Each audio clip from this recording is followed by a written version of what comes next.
This is the John Hallett Podcast with John Hallett. Because the way we're living, we need to change it, make a change today, and all learn from failure. Maybe they just wanted it a little bit more than you. That's probably the fact. And now your host, John Hallett.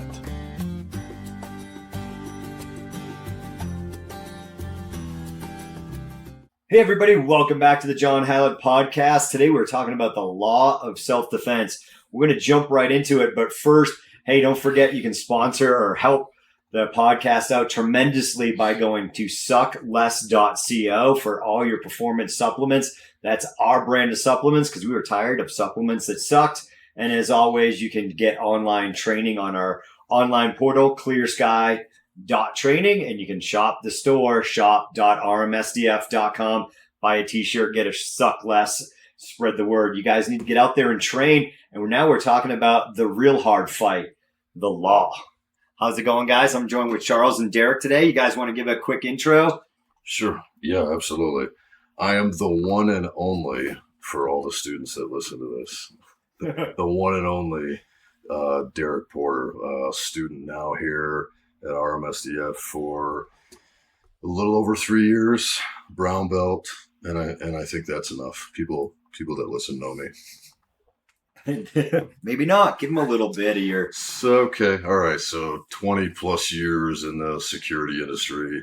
I've ran 2 successful security companies. I've sold both of them. Done some consultation with Charles here, joint venture with Charles here. 6 years executive protection, 4 years Marines. Did some time with private military as well. Nice. Yeah. Charles? Well, thanks for having me. Charles Feldmann. I been a Colorado attorney for over 30 years now. Went to law school through the Marine Corps. Worked for the DEA after that, and then ran my own law firm for about 15, 20 years. I've tried about every kind of crime known to mankind, so either prosecuted or defended pretty much everything there is out there. Capital murder, and defended numerous homicide cases here in Colorado. So look forward to talking about self-defense. It's always an important topic.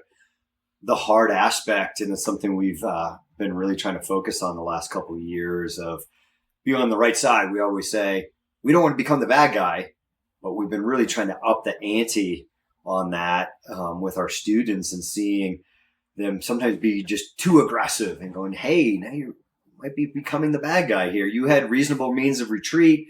Let's focus on that. And, just being safer sometimes that, getting away from a knife might be just the best thing versus doing a martial arts of whatever sort, disarm and forcing, feeling like they have to finish it. Yeah. So I think, a real maybe easy way to ease into the conversation is that, where a lot of our students are protectors of nature that come in, whether it's the mom wanting to protect her kids when dad's not there or any of those numerous circumstances of coming to the defense of others as a protector.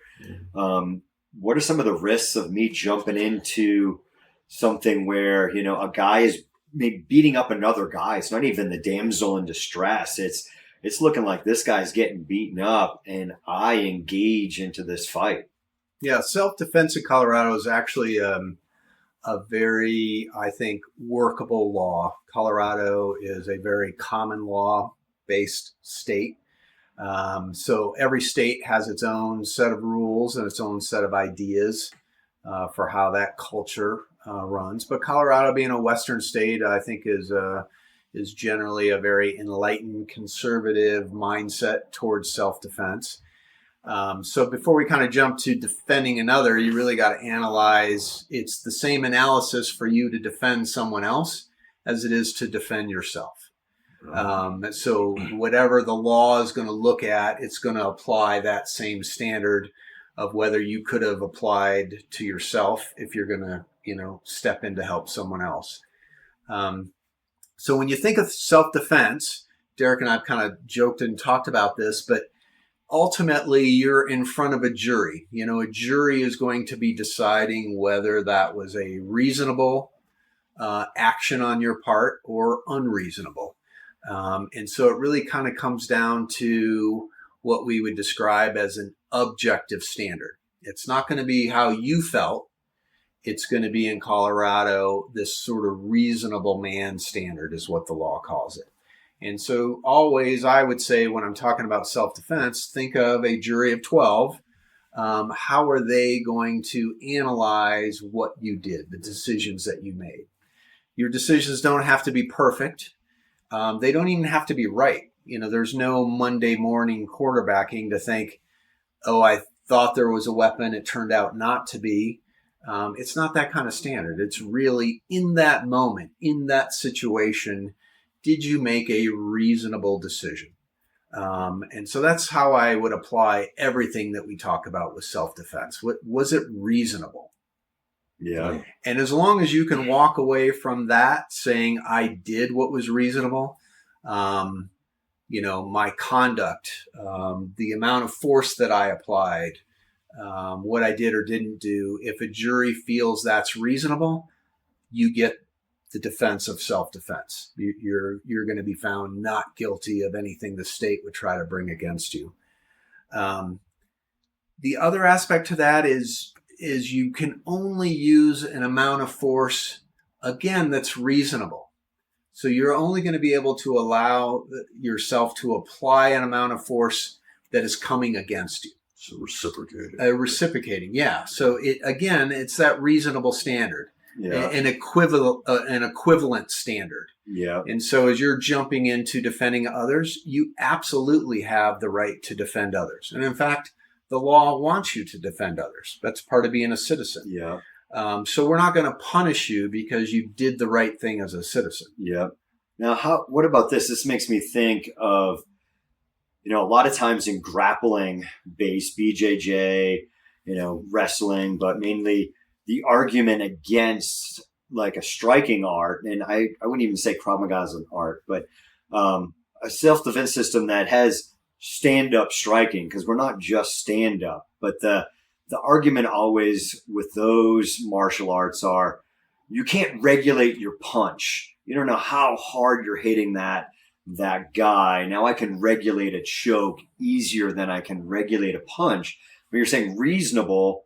Well, if Derek's a strong guy, hey, I just threw the punch and it does some real damage to me. I mean, I think there was just a case recently in California that a drunken, disorderly guy punched the manager trying to escort him out, and the guy hit the concrete and died. I think that's, some of the arguments against striking people in self-defense, but you're saying, hey, I was trying to do the reasonable thing. What would the law be if I really, hit a guy and he hits the concrete and he's got a brain injury because he fell, but I just threw a punch, I threw my punch trying to. You've got two aspects of the law there, and I've actually tried a case in Colorado that was very similar to that.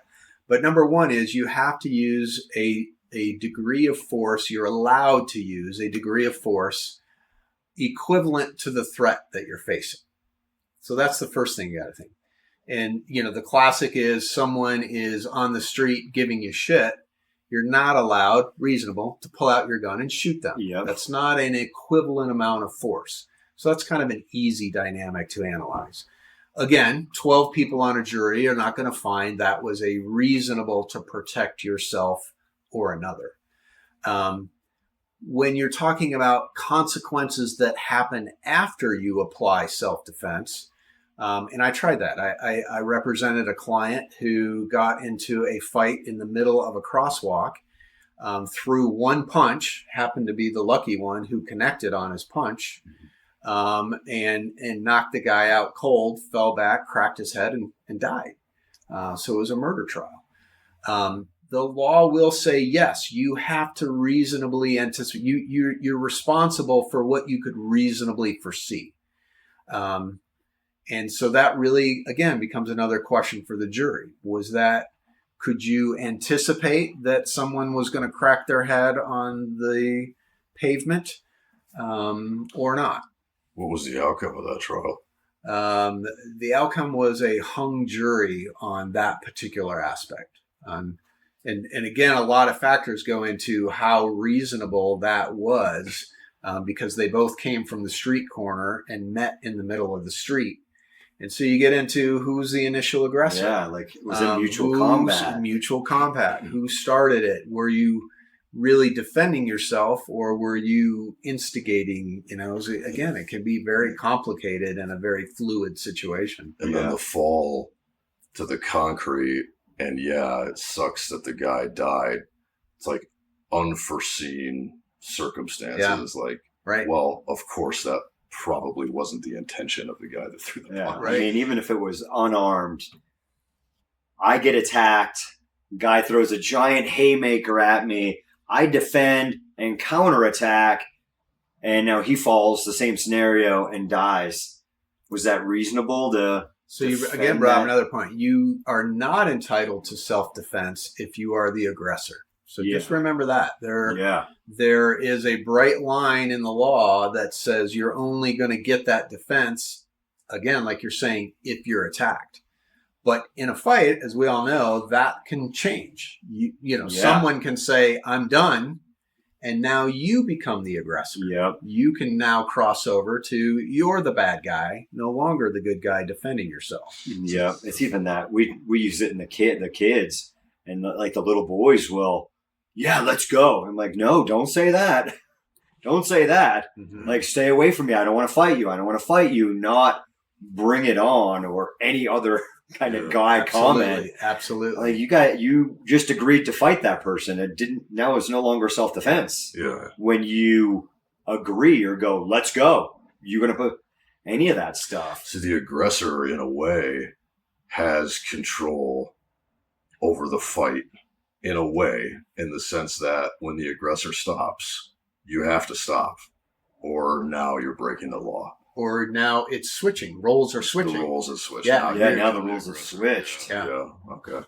And I've done several cases like that where I bet. It started one way and then it stopped. One clearly said, I'm getting my ass kicked here.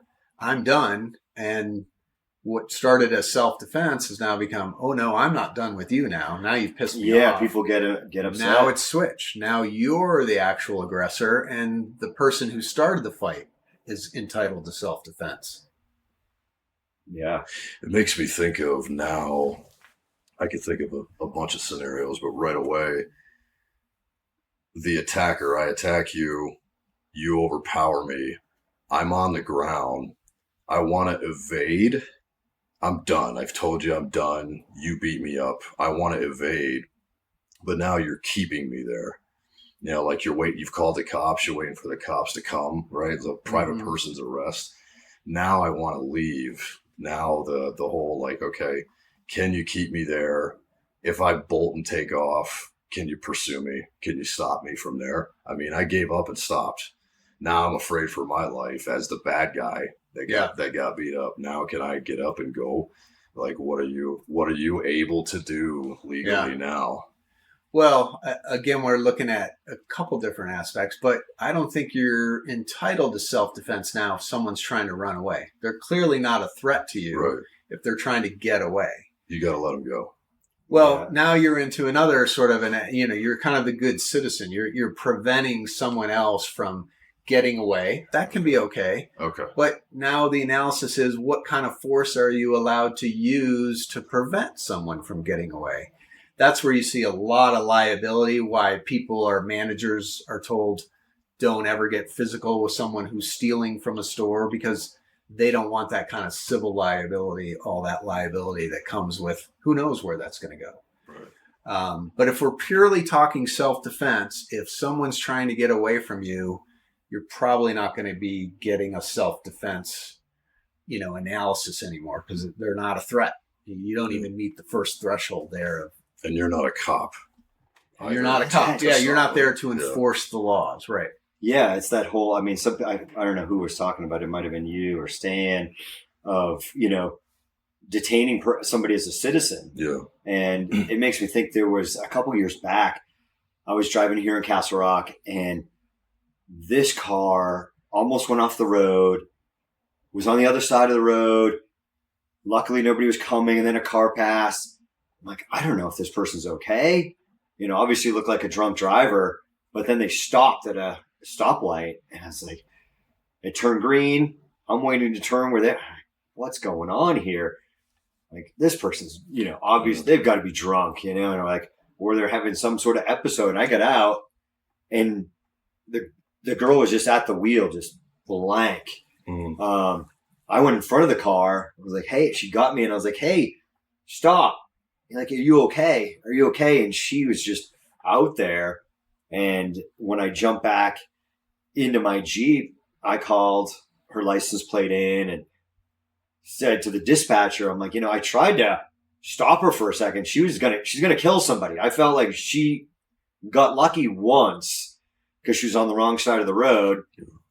Like, you can't detain her. You can't stop her. I'm like, well, I felt somebody was going to die. So I felt like trying to get out of my vehicle and going, are you okay? Like, maybe we should shut this thing down. They kind of gave me a hard time as a citizen for getting out of my car and attempting to just see if they're okay and go, hey, I don't think you should be driving here. And it could have been, she could have been on pills. Who knows what? It could have been a mental episode or who knows what. But she didn't do anything to get out of the car. And I was like, all right, I'm calling 911. I'm not obviously going to take her physically out of the car, but they gave me a hard time for that. Dude, professionals, whether it's dispatch or cops themselves, trying to do the right thing, and then you get mad dog later on. We have a close mutual friend that we were just talking about earlier. His breaking and entering, well, his front door was unlocked, but, it was his private home. I think you remember this scenario. A drug addict, I believe he was 22 years old. He was out of it looking for either money or drugs, wasn't necessarily trying to hurt anyone. Found a closet or a bedroom. It's a big house, right? Excuse me. And kept to himself, was being a little bit neurotic in the room, and then I think eventually passed out or fell asleep. Yeah. Our mutual friend held him at gunpoint until the cops arrived. And then after the report was taken and the aftermath and this 22-year-old drug addict was taken away, one of the cops, it was a Denver cop too, gave our friend a hard time, literally saying, like, you were well within your right to have killed him. Like, we're actually surprised you didn't just pull the trigger. When at the end of the day, I was thinking it, and it messed with his head. I was like, you just gave that 22-year-old kid his life back. Like, now he wasn't an immediate threat. He scared the housekeeper, like scared the hell out of her. But he wasn't an immediate threat. Like, now he's going to, well, hopefully, like, get cleaned up and he's got a second chance. Like, you did the right thing. Yeah. So, but he law enforcement, like, kind of gave him, mad dogged him for it. I was like, what? Are you kidding me? Yeah, crazy. Yeah, I couldn't live with myself if you could just detain, like, hold them at gunpoint. Right. Even if you're justified, it's kind of would be, do I have a reasonable means of retreat, even if I'm in my house? Yeah. I mean, well, Colorado is a non-retreat state. And we've heard of states similar, like Florida. That was a big case in the news. So in Colorado, you have no obligation to retreat ever from anything. Stand your ground, right? Stand your That's ground. What we call it. Okay. Yeah, in Colorado, we call stand your ground. So whatever the situation is, you are lawfully entitled to stand wherever you are and confront the situation you're having to deal with. So no one's ever going to punish you because you could have walked away. No one's ever going to get to say, well, you had the right to leave or run through your back door or get in your car and drive away. That's not going to be the analysis. We're also famous for the Make My Day law, Colorado calls defensive home. Those are two different laws. Make My Day, stand your ground? They are two different laws. Really? Okay. Two different laws. Correct. So what self-defense does in your home is we've escalated the self-defense to give you even more self-defense coverage when you're inside your own home. And when you kind of, again, go back, I always say common sense. Just think about common sense, a jury of 12 thinking about this. When you're in your home, that should be the most protected place you can ever be. You should never have to worry about in your home, in your bedroom, in your motel room, in your trailer, ever being assaulted or threatened. So if someone is unlawfully inside your dwelling, the self-defense, that escalates. You're now allowed to use deadly force if you're feeling threatened, no matter how slight. So if someone's breaking into your home to commit a crime, you're authorized to use deadly force. Or if you're threatened, no matter how slight, you're authorized to use deadly force inside your home. That's going to be a very different standard out on a street corner, even out on your front porch, on your back porch, not the same standard. It's got to be literally inside the dwelling. Does that extend to the inside of your vehicle, or you mentioned a hotel? No. It does not extend to that. No. Okay. It will have to be a dwelling. A dwelling. Yeah. Okay. Physical dwelling. Okay. Hotel room? A hotel room will count as your dwelling. Yeah. I didn't know that. Or a There's mobile home trailer if you live in a trailer. A lot of rapes happen in hotels, motels. It's a big number, so that's good for females to know. It's the same standard as in your house when you're traveling somewhere and you're off on business or whatever, and you're in a hotel room alone. Yeah. I know that. I thought stand your ground and make my day were the same. No. I didn't know they were different. No, make my day is your home, and stand your ground is you're on a street corner, and someone's giving you shit. You don't have to walk away. You can stand your ground. Yeah. And reciprocate. But now, I know some states, I'm going to forget the legal term for it, like your porch isn't counted in Colorado, whatever, you're on your front step. It is not for make my day. Okay. You have the same self-defense on your porch. I can stand my ground. Again, we go back to the beginning. Is it reasonable? Do you use the same level of force as being threatened against you? So if it's words, that's kind of where I say, self-defense it's like a ladder. Somebody is in your face, and it's only words. Reasonably, can you use a knife or a gun? No, that's not the same amount of threat. Sure. You get into if somebody's pulling a weapon, you can't see the weapon. Again, we're not going to Monday morning quarterback you. So now that force has escalated. So now maybe you're allowed deadly force because if you truly felt I was going to have deadly force used against me, I felt threatened, my life was threatened, then that's where deadly force is authorized. I got a what if for you, not complicated at all, but okay, you're in your home, nice sunny day, kind of like today, but minus the 90 plus degree heat, right? You open the front and back door to get a nice breeze going. The doors are open to your home, not unlike if you were to keep the windows open. Not an invitation for people to just come in, but the doors are open. Now, how does that change? Somebody walks in. Well, they have to be unlawfully in your home. Okay. So just because your doors are open, never give someone permission to enter your residence. Yeah, that's not an invite. That's not an invite. Yeah. So if, again, we get to the next standard is, so are they unlawfully in your home? Yes. If you didn't invite them in and they walked in, we get to the scenario, well, what if it's the UPS driver who's walked in through your threshold? Are they unlawfully in your home? Yes. Does that mean you get to shoot them? Well, again, we go to the next step. Do you reasonably believe that you're threatened? That's probably where you would fail. What was the threat? Yeah, he's carrying some Man boxes. in Brandon Brown. Hey, Mr. Nice. Jones. He's got a uniform on. Yeah. What was the threat? You would have to convince a jury of 12 that you felt threatened by that in order to use deadly force. Yeah. Yeah, it makes me think there's so many things going through my head. Now, what about a scenario where you have a woman on a date and they do the classic come in for coffee, and now he was invited into the home. At some point, she feels uncomfortable, asks him to leave. doesn't feel he gets aggressive with her, is that the same? Like, I asked you to leave, you were invited in, but now I'm feeling uncomfortable and I'm asking you to leave, and they get physical, touchy, grabbing. Yeah, if you're invited into premises, you're now lawfully there. But as soon as that invite has been revoked, you're now no longer there. So just because I say I'd like you to leave doesn't mean instantly, because there's no physical way, but you now need to leave. Otherwise, you're unlawfully in that dwelling. Yeah. That's just kind of an easy way to understand that. Yeah, and that makes it simple. You can see, a party and somebody gets out of hand, and now you've been asked to leave.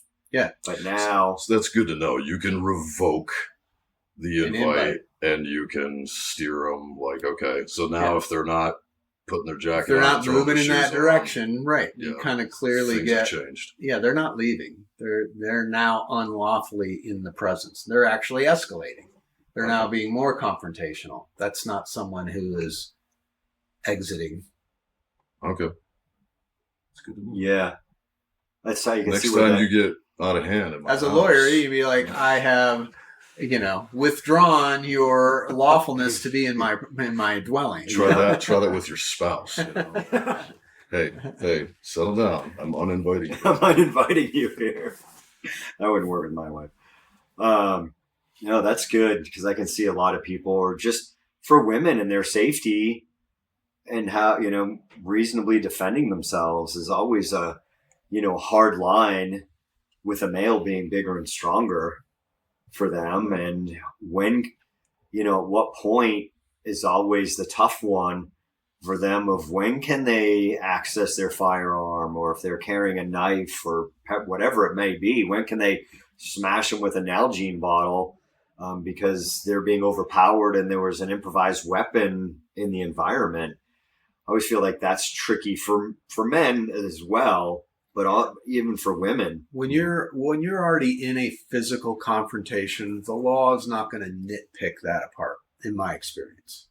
I think it's a really good law. It works far more times than it doesn't. The only times when we usually hear the law doesn't work are those very rare cases.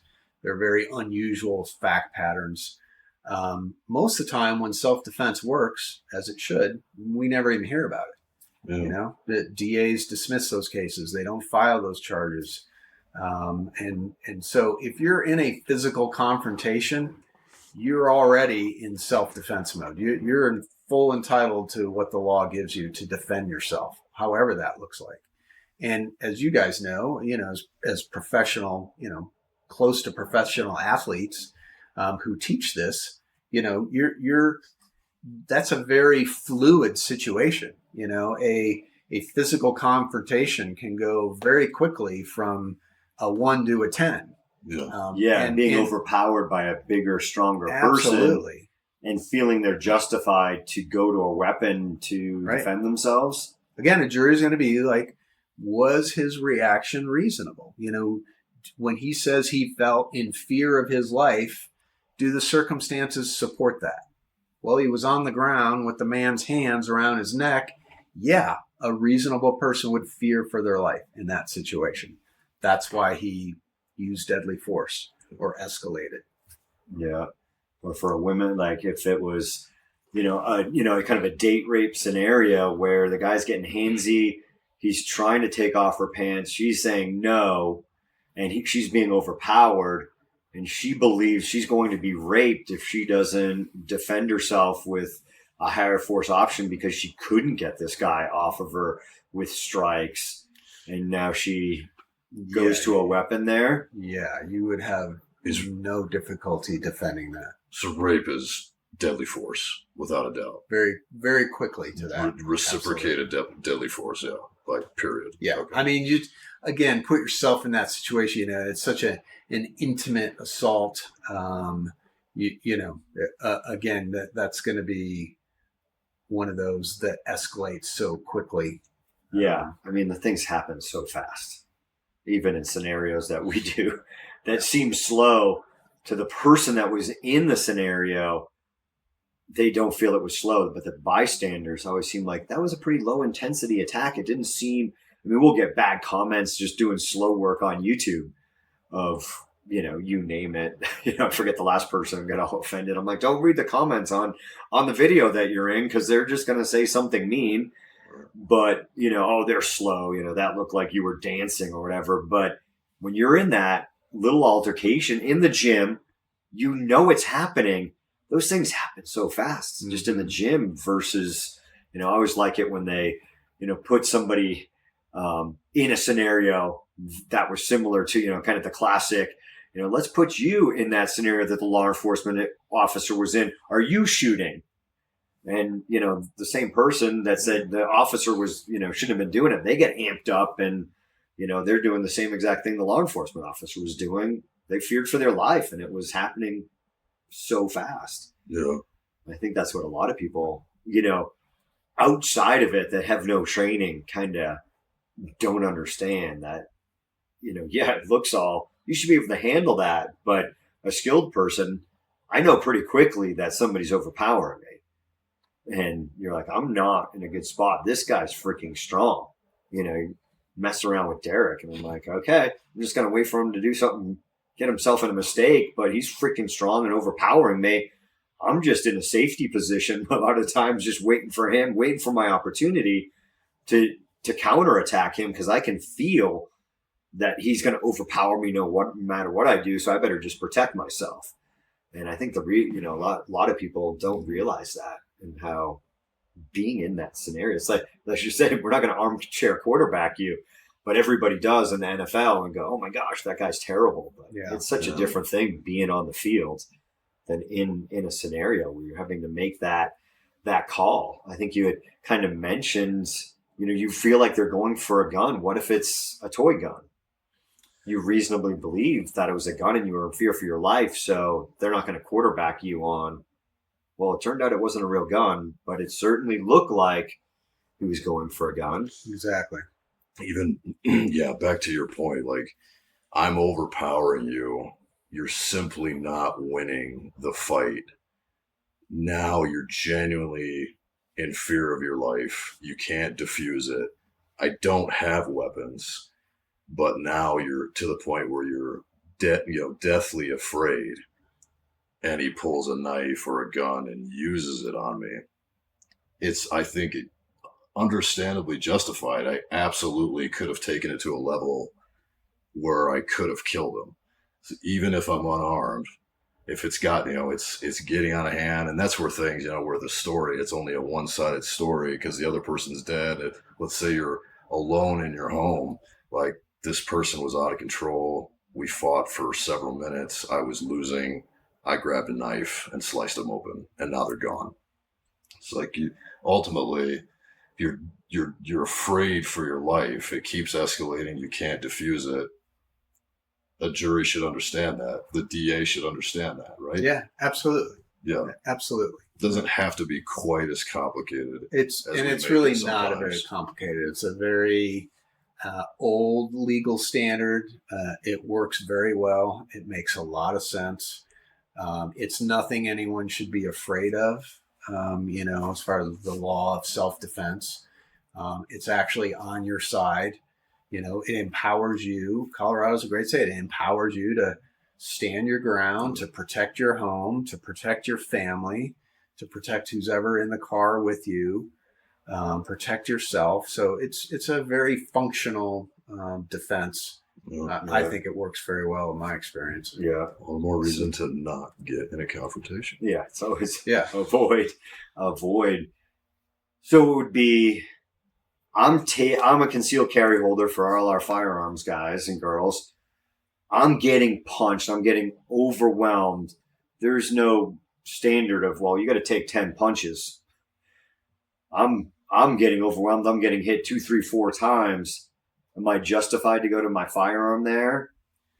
Again, the use of deadly force is going to be that standard of, are you in fear for your life? So self-defense, again, like we said in the beginning, it's an escalating defense. If you're in fear for your safety, That's different than fear for your life. I may be in your face and I may be very threatened by that.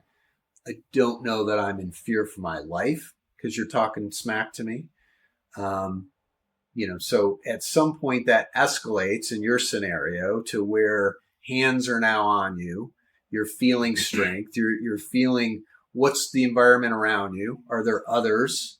Is there anyone to protect you? Are there cops standing there? Are you alone? Where's this happening? So all of those factors are going to go into someone determining when you say, I felt afraid for my life, was that reasonable? Is he full of shit? Or was he really afraid for his life? But all those circumstantial factors are going to go into us deciding whether that was reasonable, because that's the standard for you to now pull your gun and use deadly force. Yeah.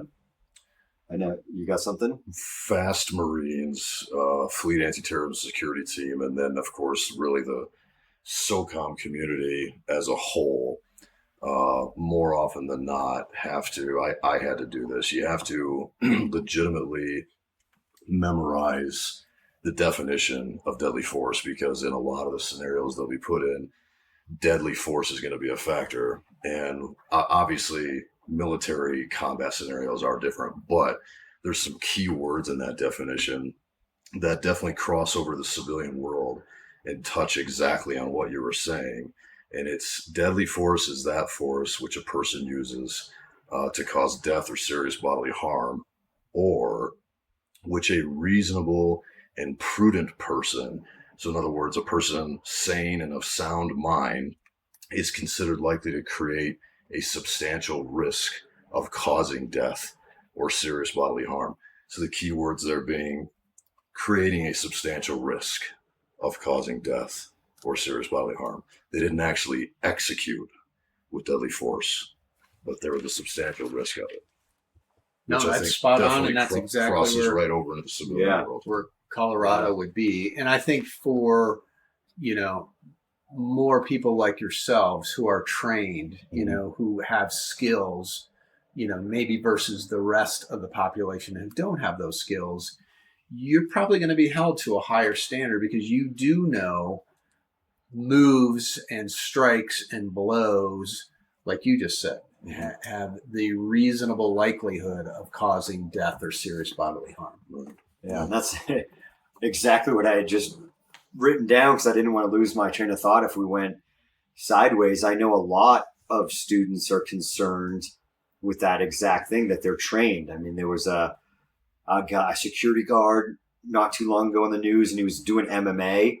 And he's a trained fighter, and they brought in his coach and said, "This guy's a newbie. He's terrible." Yeah. But I know a lot of our students like, "Hey, I'm in this video doing whatever.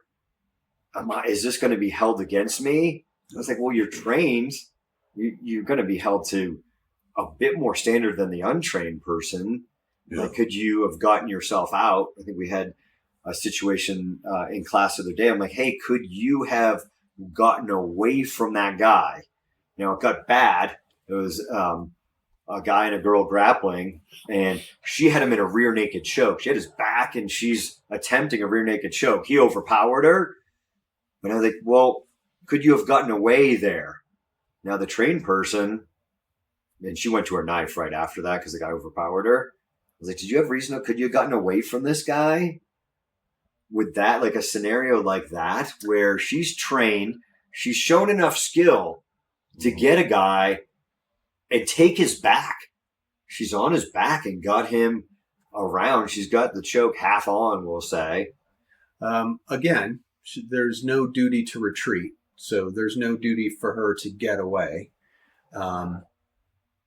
As long as she wasn't the initial aggressor, wasn't the one who started the altercation. So assuming that's not the case, if she's being overpowered or she's fighting someone, again, factors. Is the aggressor someone bigger? Is the aggressor someone who looks like Derek? That's going to be a different analysis than an aggressor who looks like me. You're not going to feel the same threat if this guy's coming at you as this guy's coming at you. So again, all those kind of factors are going to go into does someone reasonably believe that you felt threatened? And now you can escalate. So it started with hands. Now we're into grappling. Now we're into a chokehold, which is very well could be deadly force for someone who's trained. And so, again, you can't totally judge those, but my analysis just listening to that is, yeah, she was very likely allowed to use deadly force and choke that out because in her mind, she felt fear for her life. Absolutely. And put the choke on him. To defend herself. What other option was there? Yeah, but then she got overpowered and now she's losing and she goes to the knife. Still justified, but, we tell people if you can get away, get away. Yeah. That's smart. That's because it goes back. It went well for her in the aspect of, she's winning and she's, stabbing the guy, which, is a horrible thing to have to do to defend yourself. But it could have easily gone that he overpowered her because she stayed in the altercation longer, even though she was reasonable. She could stand her ground and stay in that fight. So many times you're just safer just getting away. You showed enough skill to get out of there. Yeah, we're talking about two other things. I absolutely agree. Do you want to go mortgage your house and spend $100,000 on a defense lawyer and go to trial for your life when you could have walked away?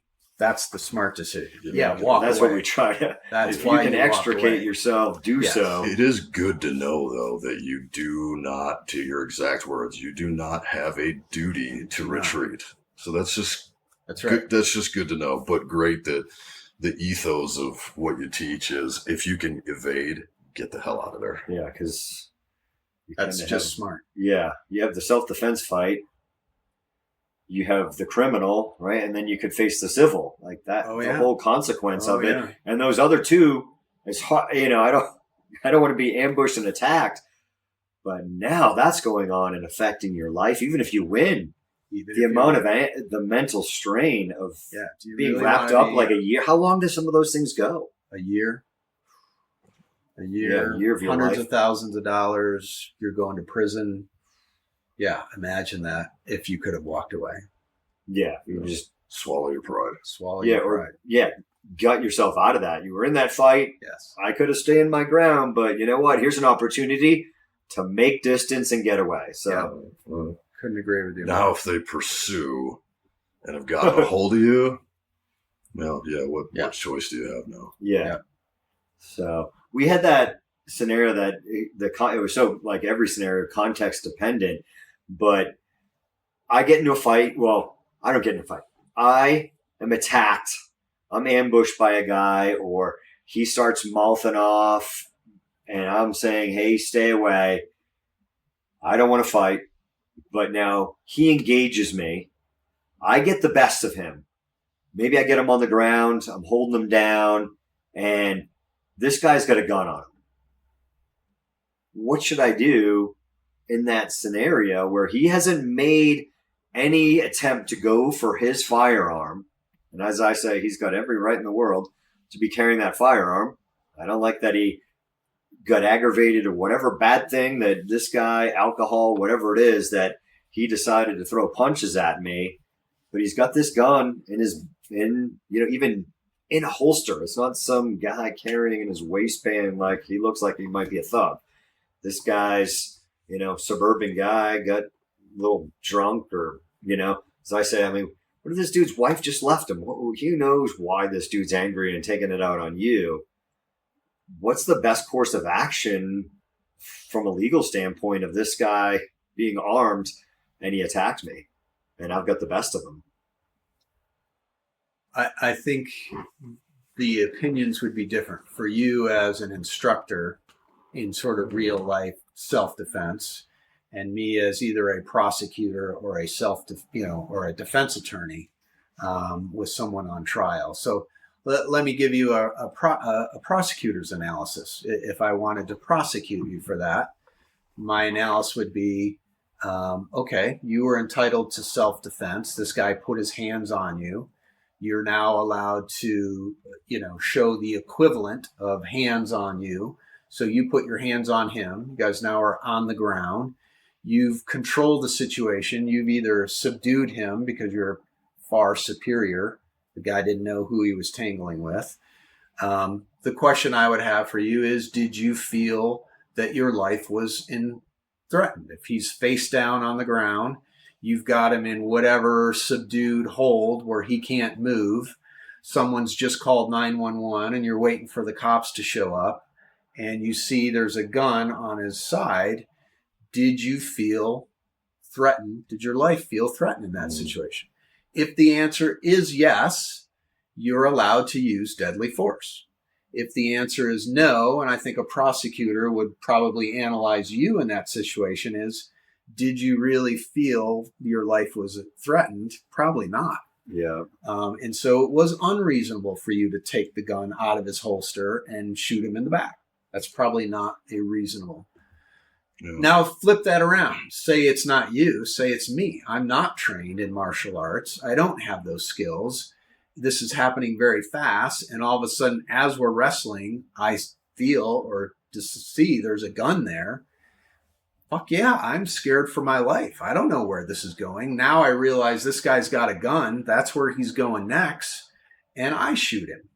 It's probably going to be a very different analysis for the two of us. Yeah.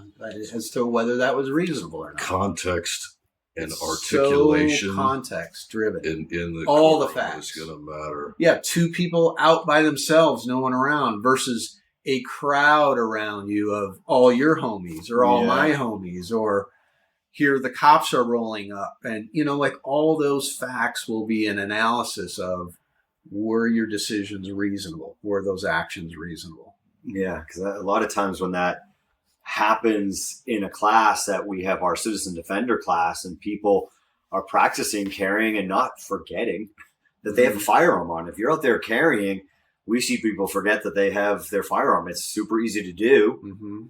Even when you go, all right, we did a weapons check, and you're training today for being out in the street with your concealed carry, and stuff happens. You're like, oh my gosh, I forgot I had the gun on. And but I often will tell students, I'm like, God, this guy was in a simple assault with you. He has the right to have a gun on, and now you're disarming. Aren't you really showing that you're upping the ante on him, as it was a simple assault, and now you're pulling his gun out? Well, again, as we went back to, think of that aggressor, defender can switch roles in combat. And so if he's on the ground and he's saying, I give up, I'm sorry, I give up, I stop. Now there's an analysis. Is he the aggressor? Are you now becoming the aggressor? You're taking, what if I take his gun, pointed at him, and he's his buddy is a concealed carry holder? Is he defending? Is he defending his buddy? It makes it a whole can of worms there. Yeah. So anytime we bring a firearm into the situation, again, the stakes go so fast. The speed goes really, it's a very different analysis because the stakes are so high. And so again, that's why we make people take, weapons class if you're going to carry, because it's an enormous responsibility. Yeah. And the mistakes, you don't get to recover from those mistakes the same way as fists, pushing, words, rolling on the ground. It's hard to recover. It's such high stakes. And that's what we've seen by, adding our citizen defender class, that you need to train more. Yeah. You need to train more. You just went to your firearm and it was a simple assault. Like you can't just go straight to your gun there. You just up the odds here, and you are now becoming the aggressor. It's so tricky. I think, that's why, I have a gym, because I think people should train, but it's just so overwhelming, the amount of people that don't, or they just want to fire down the range. I'm like, but there's all the decisions like we're talking here. It just is endless. And that's why we love our scenario training and doing that role playing and putting yourself in there. So if something, God forbid, does happen, you've got that training, and at least you've maybe been something similar to that, versus, we see people just going to their guns just so quickly. or they're not justified, or they don't even know what's going on. They're just pulling their gun. Or don't grasp the consequences of what's coming down the road, having drawn a gun. Yeah. It changes the analysis dramatically. Remembering that the good guy can become the bad guy and the aggressor very quickly, I think, is really important to remember. Yeah. Like the moment that person stops, it doesn't matter how hard they were beating the hell out of you. It doesn't matter how emotional you are. If they stop and they're even verbally, they're telling you they're done and they've stopped, you've got to stop at that point. You have to stop. Again, you're still allowed to protect yourself, but if you're now continuing to escalate, that might not be reasonable to a prosecutor or a jury that you escalated. Yeah, I heard one, it was like the end of 23, that a reporter was in fear for his life in some sort of protest. I don't know if it was Seattle or wherever it was somewhere West Coast. And he pulled his firearm on, he was kind of surrounded by protesters that were angry at him for whatever reason. I can't even remember. But he brandished that firearm to the crowd, and I think he was facing up to, 7 or 8. How many people were in this immediate crowd that said, he was brandishing his firearm? Those are tricky scenarios for concealed carry holders of, well, this guy's maybe an immediate threat, but now I'm over here to this bystander and I'm pointing a gun at this innocent guy. And that's something we try to work on with our students a ton of, basic gun safety of, make sure you're not muzzling people that are not attackers. Yeah. You're swinging that gun around and it's a cop coming at you. Yeah. Have that gun in a safe direction of some sort. But, or someone else armed who's coming late to the situation doesn't know what just happened. Yeah. That's one of my biggest fears. I always tell people my biggest fear is the rookie cop. But, I would say first is the concealed carry holder. They have way less training than law enforcement, but that concealed carry holder or the rookie law enforcement or just hyped out, God, they're seeing something and they're in fear for their life of a gun coming around and man, I wouldn't blame them. That would be my reaction if a gun's turning on me and I rolled up in a scenario and the gun's coming at me. Yeah. They're all, like, as we say, train more, suck less. Yeah. You got to train more because this stuff is difficult. Yeah. No, it's working through scenarios is really good. I think it's a really smart, if you're going to be responsible enough to carry a deadly weapon, then the more you train with that, the better. Absolutely. Not to mention, like, thinking of all the scenarios and the consequences, the gravity and the level of responsibility of just carrying a knife in public, let alone a gun. Like, you have a deadly weapon on your person, something to just being mindful of it. My dad used to call knives like what I have on me is a knife, like a for real knife. And then to him, there were pocket knives, which were more as a tool to cut things open or whatever. But at the end of the day, it is a deadly weapon. The knife and the gun. Yeah, could I beat you to death with a full water bottle? Probably. But the actual deadly weapon aspect, the gravity and the level of responsibility that's there that people, especially if you just carry regularly and don't train, people forget that gravity of responsibility can evade them. I mean, the knife, it seems to be more demonized, and I've listened to other people talk about, now you have a self-defense blade versus the Swiss Army knife, or the Amazon box that so many people have because their wives can't open the box, but they can't fold it up to get it into recycling. Slice them. Either can teenagers. Does that matter if I have a self-defense blade on me versus my Amazon box cutter or guess it depends utility blade? Did you kill the person with the box cutter? Now it's a deadly weapon, right? I think any of it could be a deadly weapon. Maybe the analysis for you guys are you more trained on that? Do you have greater capability? Because I would suspect, again, we go back to, are you authorized to use deadly force? You've got to be in fear, imminent fear of your own death or serious bodily harm. That's probably less for you two than it is for me. I probably have more fears being untrained than the two of you do. And again, that would be something a prosecutor would think about. Yeah. A box cutter in your hands is very different than in my hands. Yeah. I cut a lot of boxes. I've got surgical skills. Right. With that box cutter. Yeah, it's tough. Do you have anything?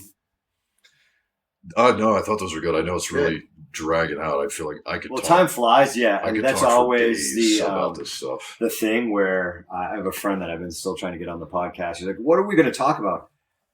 I'm like, "Well, first of all, you're from Canada. I can make fun of you all day." Right. And I'm like, we don't talk all that much, but when we do, we're catching up. I'm like, that's all we need to do is talk about. I mean, he owns a gym and he does Krav Maga, he does fitness, and he's an interesting guy. He's like, I don't have anything damn to talk about.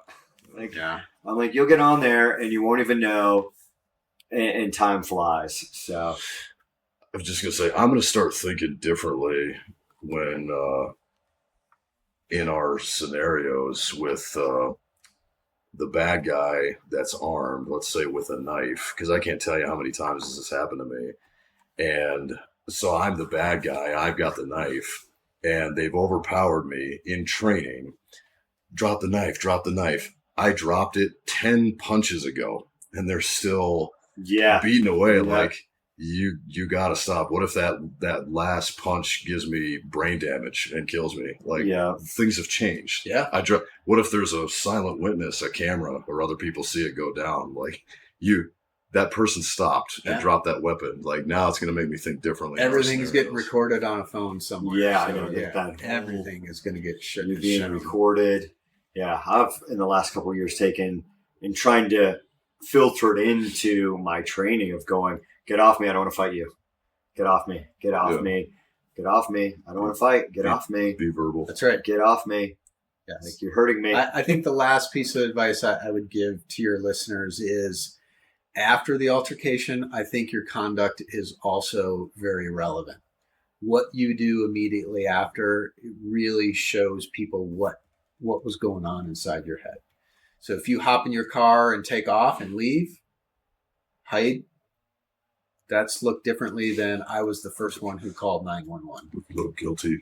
Yeah. That's a different analysis, right? Yep. That's just how we're going to look at that. And that's good. And that backs up things that I say and our instructors say, be the first to call 911. Always be the first to call. Be the first to call. Don't be afraid, depending on the totality of the circumstances. Don't be afraid, even if you are the good guy, to remain silent until you retain attorney, maybe? Absolutely. Yeah. You have the rights. You have those rights. They're guaranteed. Use them.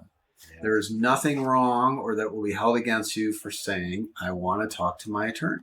Yeah, or being the first. This is a complicated area of the law. If you're in an altercation, I always say, absolutely, get good legal counsel. There's nothing wrong with that. That doesn't mean you did something wrong or you're guilty. It just means you're educated and you're smart and you know your rights. Yeah, it's sometimes our guys will say, "Well, I'm not going to call 911, whatever." That was a simple little fight or punch or whatever it may be. But showing that you're a good quality citizen, hey, well, I may be tough. I think guys feel like, well, I'm tough. I need help from the law enforcement, but at least reporting that incident that, hey, listen, this guy punched me. I'm safe now, but this guy started a fight with me. I just wanted on record that I got attacked, And I've defended murder cases that I think were righteous defenses. But I think where my clients were found either guilty or liable were sometimes their conduct after the fight. Leaving the scene, not calling the cops, not being truthful, not being, it's one thing to say, I'm not going to make a statement until I talk to my lawyer versus making an untruthful statement or leaving facts out. Those are those get analyzed differently by prosecutors and a jury. Remaining silent can't be used against you. Remaining silent will never be used against you, ever. So if you're not sure, shut up. Shut up. Yeah. That's good. That's a good thing for like teenagers in schools with the bully. Stuff, everything. Which we could have a whole nother podcast on. Yes. Yeah. I think we could. I think that's a great place to end Yeah. right there. It's fantastic stuff. And again, we could go on and talk about teenagers, talk about whatever, but be an upstanding citizen and do the right thing. And you do have the right to remain silent. And, we all mess things up. It's tough, running those scenarios. We ran a scenario one time with a guy had one shoe on and not one person. I was probably, 10-ish people. What was that guy wearing? What did he look like? And because of the whole altercation, not one of them picked up that he only had one shoe on. Yeah. And you would think this is just glaring, but all those other factors of get your wits about you, remain silent, and retain good counsel. Yeah. Or, we have self-defense, insurance for concealed carry holders and self-defense that I advocate. I have it. I think I only have like 3 people on our gym policy that we have a group policy on, but it's better safe than sorry. I mean, it's like all insurance, it only helps you when you need it, but when you need it, man, defending yourself could, ruin a lot of people's financial well-being that they've established in their life just by attorney fees and defending a good justified self-defense situation. Right. All right, guys. Thanks a lot for joining us. We will see you guys next time.